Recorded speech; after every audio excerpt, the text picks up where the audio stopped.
Ladies and gentlemen, today I'm being generous enough to take you along for a test drive in my brand new, slightly used 2012 Mercedes-Benz S65 AMG. Now, if you're like me and you look at the spec sheets for an S65, of course, the very first numbers that pop out at you are the engine specs. 6-liter V12 twin-turbo, 621 horsepower, and 738 torques. With an electronically limited top speed of only 186 miles per hour. And you think, wow, that car must be a rocket ship. And it is, and I will admit that that engine was very much the reason why I bought this particular car. Lord knows I could have bought an S550 or an S63 or an S600 of the same year for less money, but I chose the S65. This was the one that spoke to me because it is the top. It is the best of the best.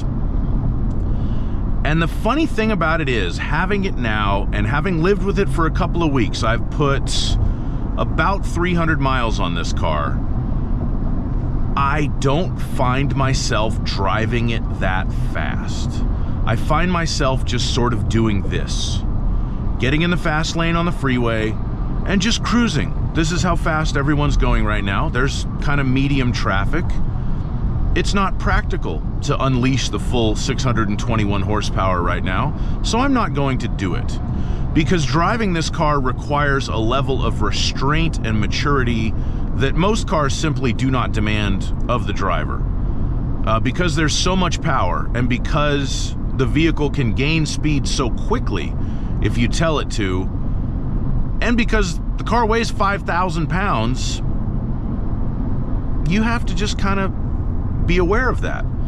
And it gives you plenty of reasons to not drive like a psychopath, because it is so comfortable and so relaxing. And the diamond-stitched leather seats are so coddling, and they are heated, and they are cooled, and they massage in the front and in the rear. And the stereo system is amazing, and the ride is serene, and it's just such a relaxing place to be that when you start to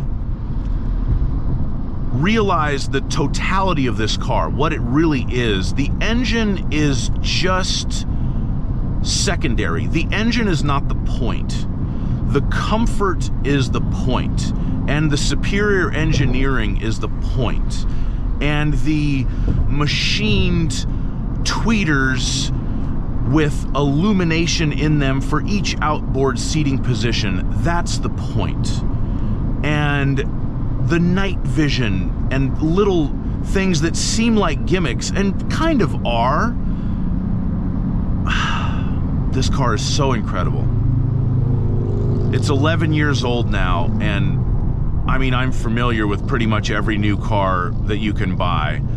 And until you get up into like another S-Class or a new 7 Series or a new Bentley or something like that, they're really, new car-wise, there isn't much that can compete with this car. Now, there are some things that are very dated about it. Of all the amazing features it has, and the list is a long one indeed, one thing that the W221 chassis S-Class was missing throughout its entire production run, even through 2012 and 2013, was Bluetooth audio streaming.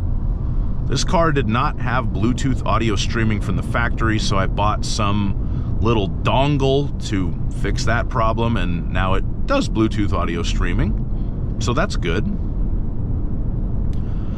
But see, I'm just doing 50 miles an hour, and it's so wonderful. And if I wanted to, I could just push the gas a little bit, and the engine hasn't downshifted. And I've got it maybe a third down, and now I'm doing 90. And you can barely tell the difference. When you have the stereo on, you really can't tell the difference. The car's very quiet. Obviously, you can hear the difference in wind noise between 50 and 90 miles per hour. But when you have the stereo turned up, you don't know. You could go 50, you could go 60, you could go 100. You really don't feel any difference.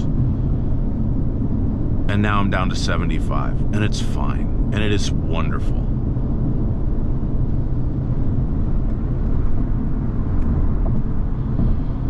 The handling is not the point, but it's fine.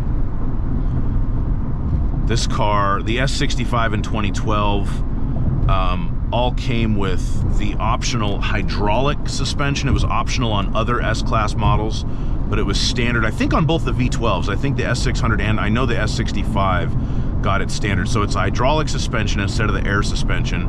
I actually think it rides better in the sport mode. So I just kind of leave it in sport. It's still extremely comfortable. I feel like there's a little, when you put it in comfort, at least on this car, there's a little too much residual body motion for my liking. So I find the sport to be the best way to drive it.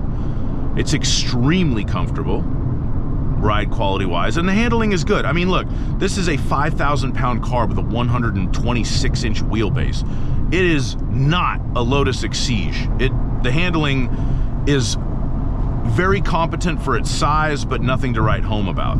The ride quality and the highway acceleration is where this car shines. And you could, you know, Mercedes, I always viewed this car as Mercedes's fuck you to Audi and BMW, because the Germans copy each other a lot. And one of them will come up, you know, BMW comes out with a CLS class, and then all of a sudden, or excuse me, Mercedes comes out with a CLS class, then BMW comes out with a 6 Series Grand Coupe, then Audi comes out with the A7. They all copy each other in stupid ways like that. And this was Mercedes-Benz throwing down the gauntlet and saying, okay, you guys want to do everything we do? Try this. 600 horsepower, 700 torque. It's actually more than that, but that's all we need to mention. And this is a car that I just, you know, because you could get an S-Class with a lesser V12, and you could get an A8 with a W12, and you could get your 760i BMWs. And those all kind of fell in the same range. And then the S65 was by itself. And BMW and Audi left it alone. As they should. Because quite frankly, they're not as good as Mercedes-Benz at the top end. I'm sorry, they're just not. Audi makes very good cars up and down their line, but I know people look at this differently in Europe, but from an American's perspective, and quite frankly from someone who sold Audis new from 2007 to 2010, they're always in third place. Oh, we have some... That's fine, I'll just drive through the straw, no problem. They're always in third place in the US. They're just not quite there. BMW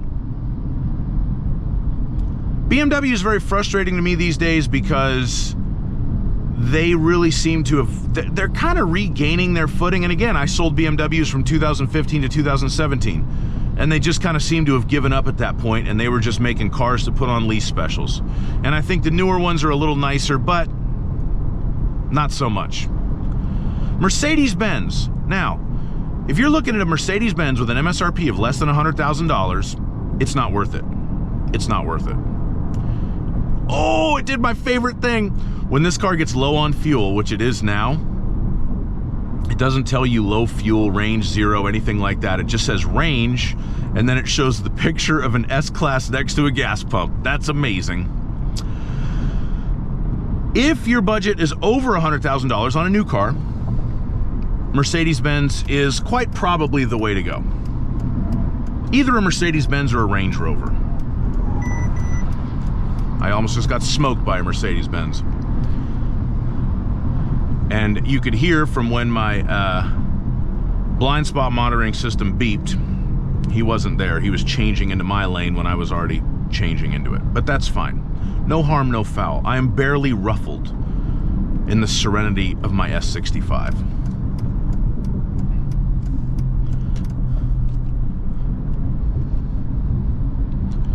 When this was built, this was the best new car you could buy.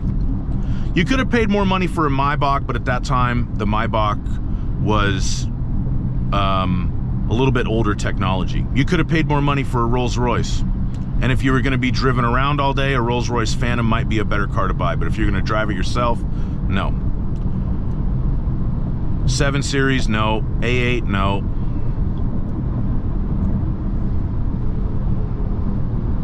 Obviously, you could make your arguments for your, 2012, you're talking about Ferrari 458s, Porsche 911 Turbo S. I mean, those cars are in a little bit different class to me. This is a car, if you had the wedge, you could drive every day and be practical. It's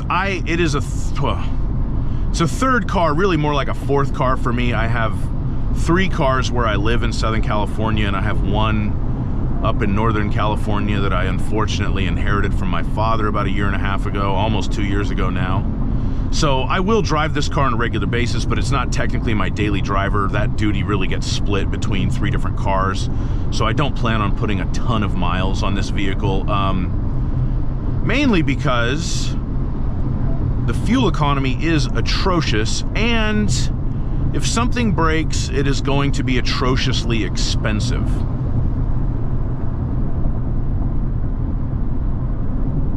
But I don't care.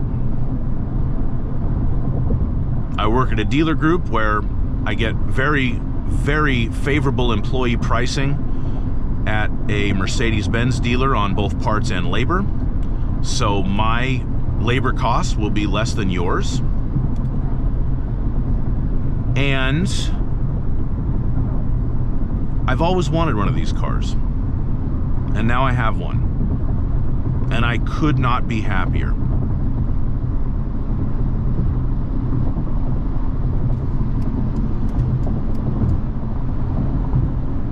And the fact that it's fast was why I bought it. But I was missing the point. The fact that it's fast is just the icing on the cake.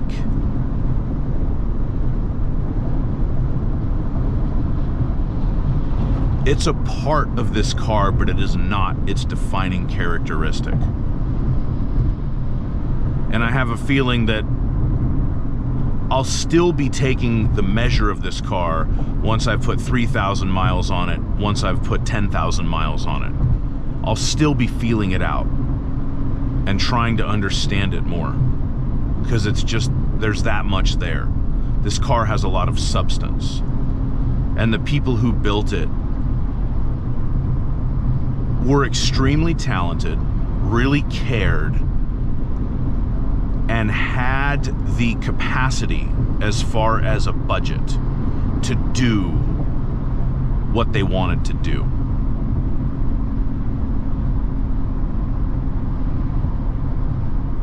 And maybe in the grand scheme of things, it's a myopic pursuit to build the absolute nicest car you possibly can.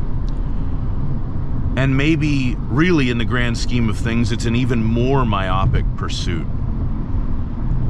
to buy that car when it's 11 years old because you've always wanted one. But I have always wanted one, and I did buy it when it was 11 years old, and I couldn't be happier. And I have to say, on a personal note, part of what made that possible is the fact that my YouTube channel does generate revenue for me.